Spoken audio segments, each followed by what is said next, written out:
Ever wonder how artists go from unknown to unforgettable? The University of Arts and Design just launched How Artists Become Known. It's a free seminar series, and we're starting with Van Gogh. Watch now at uad.education.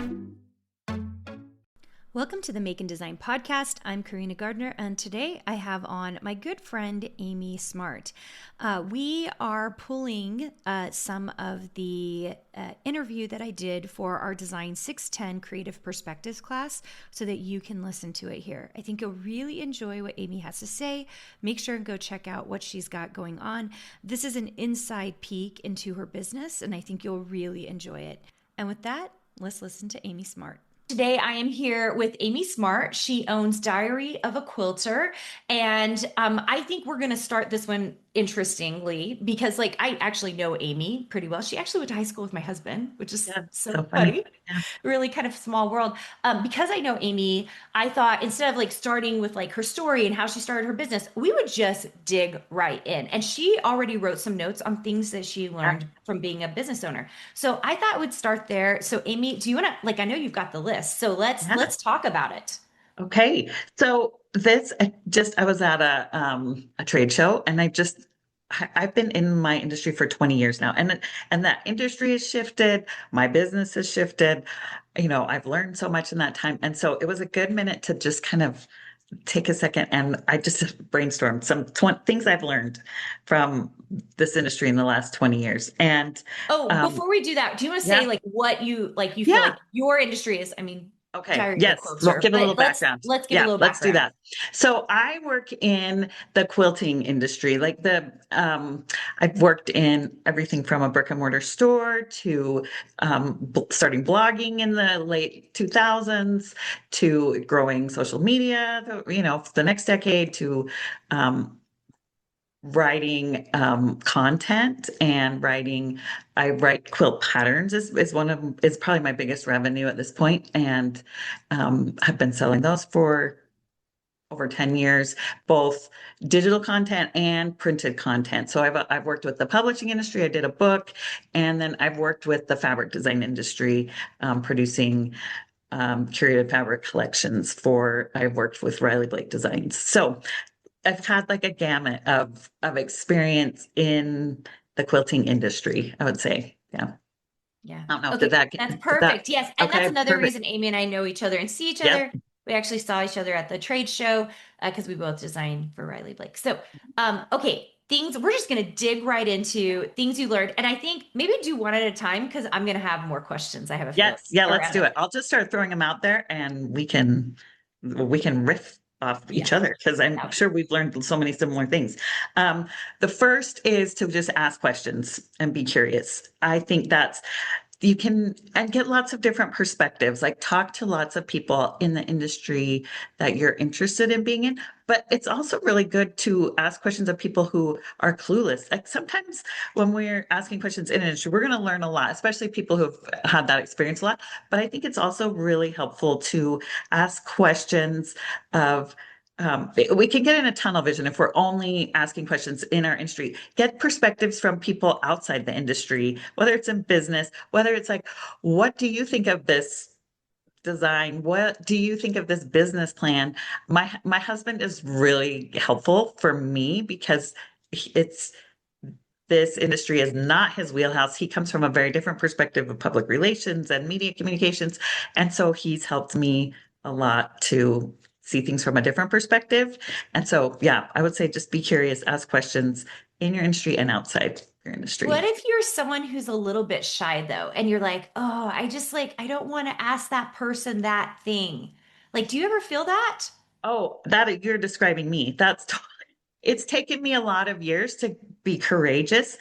I have and approach people in person. I think if you feel hesitant, definitely send an email. Start with that. Introduce yourself.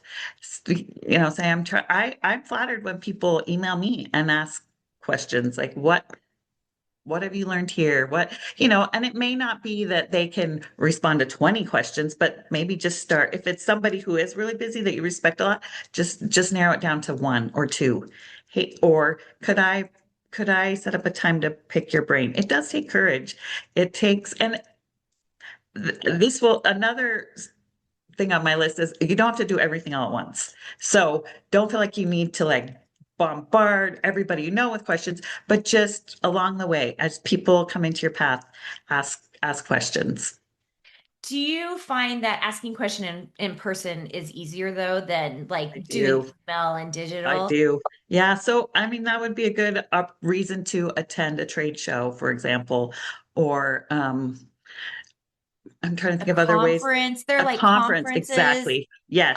I think there are a lot of great conferences out there that people attend. I mean, it was like Amy and I saw each other at this trade show, so we chatted for a second. You know, it's much easier to find out what the other person is doing and do a catch up with someone in person, In person. you know, versus sending an email. Yes. And I will say, I mean, I get emails, I've exchanged emails with people for decades. And when you meet that person that you've exchanged emails with in real life, it changes the relationship. It really does. So in-person events, conferences, workshops, all those kinds of things, they really do help you build your network, help you build relationships where now I have friends that I've known through the industry for decades. And when I need help, like finding a new printing company or publisher, has anybody worked with this publisher before? I can easily ask them because we're friends, we've built relationships. And I find that most people are really willing to share their experience, their knowledge, especially when you've built a relationship. So that I would say building relationships is huge part of Yeah. growing your business. Do you specifically then attend in-person events knowing that you're just going to get stuff from them? I mean, just thinking about this last one, we both attended. Neither of us had booths. We just Right. both Yeah. walked the floor. Yeah. Uh, I mean, I guess, were you hoping to get out of that show? I mean, were you asking people questions or just reconnecting? At this point, for me, because I've been attending these shows for, 15 years, at this point, it's relationships. I love connecting with people in person again. Um, so at this point, it is about maintaining relationships. But even so, I met new people that I didn't know before. And maybe at this point, they're at the beginning of their journey in this business. And yet they're doing really exciting things. I met a girl who has created an app for this industry that I was like, I didn't know about this. This is so cool. And I'd love to share this with my audience. So even as a seasoned veteran in an industry, I love meeting people who are coming up through with new ideas and making those connections because you never know what connections are going to open what doors and opportunities. So, and I will also speak from experience. I used to attend conferences when I was first growing my business, especially digitally online. I attended conferences about blogging back in the day, and it was more the business side of growing a digital business. And I am an introvert. I'm not like the life of the party person. I would rather just sit in the back row and take notes. But even so, attending those year after year, I would meet, even if it was like two new people each time, that grew and expanded my network and made connections, some of whom are like really great friends or open doors into a publishing opportunity. And so even just if you feel shy, if you feel intimidated, I know I did a lot of times, and just meet the other people in the back row. Start with that because they might be the ones like you. They might be like the smartest person in the room and not be the life of the party. Like you never know. Just be open to talking to new people because you're gonna make connections that will open doors and experiences that are waiting for you.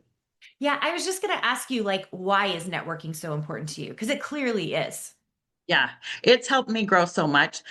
Not only just building a community of like-minded entrepreneurs who I can share this journey with. Like it's really helpful. And I'm sure with your university, that is probably one of the biggest benefits is the community that you're building with your cohort, with your classmates. And you will be trying to think how to put this into um, a descriptive way, but you will open doors for each other. You will build networks together. You will find tools or connections that you'll share with each other, and that just will grow your business. Rising, what's the rising tide lifts all boats. It's really true. I'm a firm believer in that. Yeah, I am too. And I agree with you. I think every time I'm talking to other CEOs, I'm like, what is the thing you're working on right now? And it's like surprising how many times they're like, oh, like network collaboration. Like, Yes, because a lot of times it's the who's that we need. We need the who, not necessarily the what or the how. We just need who's in our life. yes, yeah, and great. I mean, and the bonus perk of that is you just get to be inspired by great people and new friendships. Yeah. Yeah, I love it so much. Okay, what's your number two? Okay. Okay. Next was be brave. So I think that goes well with what we've just been talking about. Like again, coming from someone who is an introvert, the reason blogging was so natural for me is like, oh, I can just sit behind my screen and do my thing and I don't have to, so social media became harder, having to be more interactive and, show my face more. But having a little bit of bravery, trying new things, like talking to new people, asking the person next to you at a conference about them, all these things do help, do make a difference. They do help grow your business. So be brave. It might mean giving yourself a pep talk or, learning mantras to help you shift your mindset and bring up your, build up your courage. But it does take some bravery, and you could just start small with small things, and that will build on itself. It's a virtuous cycle. Like, as you learn to be brave in one area, you will become more confident and brave in other areas too. We're kind of winding down, but I want to like make sure we end on this. Like, let's pretend we're talking to a brand new business owner in some kind of creative space, maybe not either of our spaces. What if that person is just like, what was like the one thing you did that like probably like really made you go, like really, really go? What would be that one thing? It's gonna sound funny. Um, I was brave. I was one of my kids were little, and actually I had like a toddlers, and I went into my local quilt shop that was brand new, and I overheard a conversation where they were trying to find someone that could come in and work on Saturday afternoons. And it was the first time I thought, like, I think I would like to do that. And I was not the type of person to inject myself in someone else's overheard conversation at all. But after she got off the phone, I went up and I said, sorry, I overheard you saying you're looking for someone to work on Saturday afternoons. Are you hiring? Like, is that, and again, that was so not my comfort zone. And little did I know what that opportunity, the doors that would open. And so I never at that stage of my life, I was like, oh, an afternoon away from my kids and my house, and I can talk to grown-ups and pet fabric, like that sounded that was enough. And they gave me money to do it. It was not a lot of money, but they gave me money.